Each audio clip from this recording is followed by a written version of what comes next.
Psychic and mediumistic powers can appear in all sorts of people. It can be caused perhaps by a blow on the head, I've heard.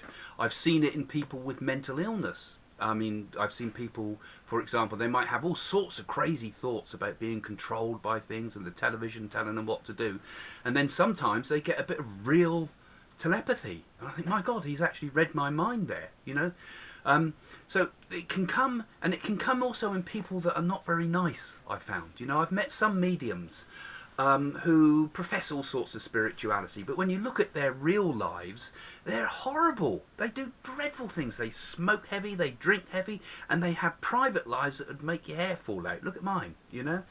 I mean, so I think there's a need for all of people that are practicing psychic and mediumistic things to start looking for, you know, developing ourselves on a much more spiritual level. Now, the way to do that has to come really through a form of personal practice. And what is not right for one may not be right for another. Your time might be different. You might find it very difficult. I'm quite lucky because I work from home, and I write from home, and so on. Nowadays I don't have to rush off to work first thing in the morning. So I can set up a regular routine. But you can set up a regular routine even in the most difficult circumstances. For a long time I was a single parent and working hard and doing all that before I met my wife Jane, you know, and yet I could still find time for personal practice. In fact, I probably did more then than I do now. And particularly when I was doing 3 spiritualist mediums, doing mediumship at 3 spiritualist churches a week. But nowadays I can set up a routine, and I'll just give you a little quick idea about some of the things that I do, and I'll talk about these in other videos later. But maybe it might just give you some ideas.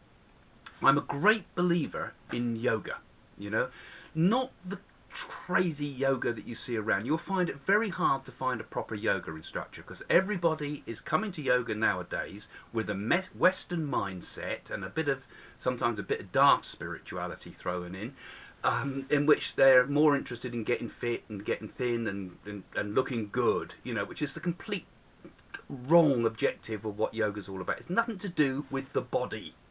The yoga is about transcending the body in many ways, or perhaps more correctly saying using the energy of the body, that is what's called the prana, the life force, using the prana life force of the body to transform ourselves, to help us to become transcendental beings, to take us into higher levels of consciousness. That's what yoga's all about, not about, you know, being gymnasts. Otherwise, who would be the best that would be a gymnast or a ballet dancer would be the most spiritual people in the world, wouldn't it, if it was a matter of bending? So, you know, yoga's all about this transformation. So I always do yoga. I try to do it in my own home practice every day if I can, but at least 3 times a week proper, you know, a good session 3 times a week in the morning. I always try to work in the morning. I find I'm better in the morning for these things, but it depends on your time routine. Every day I try to do some meditation. Meditation is something that a lot of people don't understand, but basically if you could do even a simple form of meditation, one of the best actually is just simply watching the breath and maybe putting a mantra on that breath such as so hum, and just observing the breath. I mean, amazing powers can come from that very, very simple practice. But all my work is not about just trying to develop spiritual, not trying to develop psychic and mediumistic powers. I've got those already. The important thing is to clarify one's consciousness and to cleanse one's consciousness as well, you know. We need to we can become vessels for the spirit. But at the same time, you see, mediums in particular, when we're doing mediumship, we take on all these energies from the spirit. So if I'm describing somebody with a cancer condition or a chest condition or brain hemorrhage and all these things of how they passed, those are being impressed upon my auric field, being impressed upon my physical body too. So a lot of mediums get very sick very quick, and I've seen a lot of really top mediums come down really ill because they understand it as being this too, because they've taken on too much from the spirit, you know. So all the yogic processes help cleanse the body, and in particular I always spend a certain amount of my time too in what's called pranayama, which is kind of breathing exercises. Now those are more again than breathing exercises, because you can also take the breath to the spinal column and move the pranic energy, this life force, up and down the spine and into the third eye in the middle of the brain, or further still into the top crown of the head, into the chakra there, and cleanse the body on a very, very deep level. It's like a super healing to yourself, you know, and that can help protect anybody working as a medium. Really needs that. And even if you're working as a psychic, you need that too, because, you know, you're picking up everybody's problems and worries and fears, you know. So you could destroy yourself if you don't do spiritual practice, so it's needed. But these things also help one to morally develop as well. I'm talking about basic practices here, but they, you know, physical practices with the yoga and breathing practices, meditation practice, but all these things help the mind to come to a more balanced state, come to the center, come to the focus in yourself, so that you can develop your abilities better naturally, but also yourself. You will become less stressed, for example, therefore less inclined to be subject to anger and things like that. You will become much more internalized and less dependent on material things, so qualities like jealousy and greediness and all those things fall away. You know, the whole thing is a natural process by just taking part in these spiritual exercises that you can set yourself. I mean, I too have a whole series of other things that I do that I've learnt while I've been in India, sort of focal techniques for your consciousness, such as, for example, candle gazing can be a very powerful technique to still the mind, particularly when you use the retinal image in the back of the eye to bring that back to the third eye center here. I mean, that needs to be explained.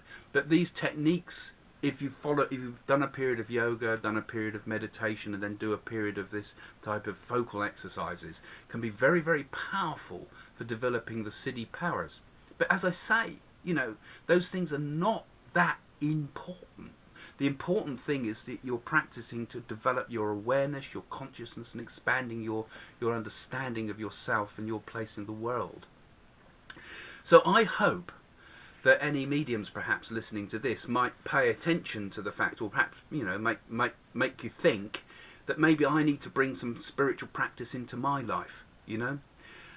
It doesn't have to be as extensive as I've just described. I'm in perhaps a bit more fortunate position because I work from home, and I have my own yoga room at home and so forth, and so I can actually do it. But as I said, even in times when I had terrible difficulties in my life, when I was working as a single parent, working in an advertising agency with no time to spare, I could still do it. I could still find a place to do these things. So you can too. So maybe start today, perhaps, planning a little bit of spiritual practice. How about saying that every morning you're going to do 3 yoga stretches and 5 minutes of meditation, and see how you get on. That will be more valuable to you than hours and hours of rushing round in circles as we do in life. Okay? So hopefully you'll listen, get started, set yourself up a personal routine.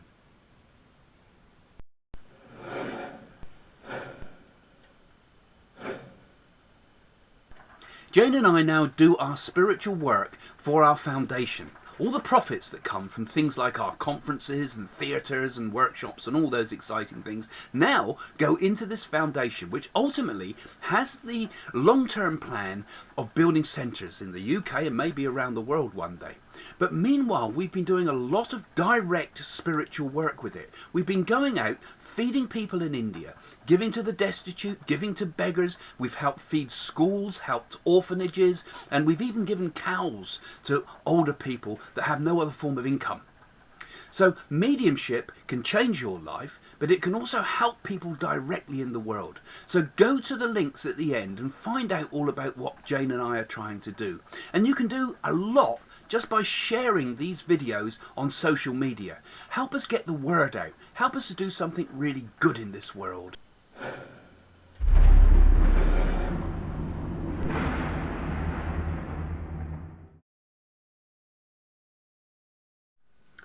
Click on this picture of me to subscribe to our channel and see all of our latest videos as soon as they're published. Or click on this next video for more of our stuff.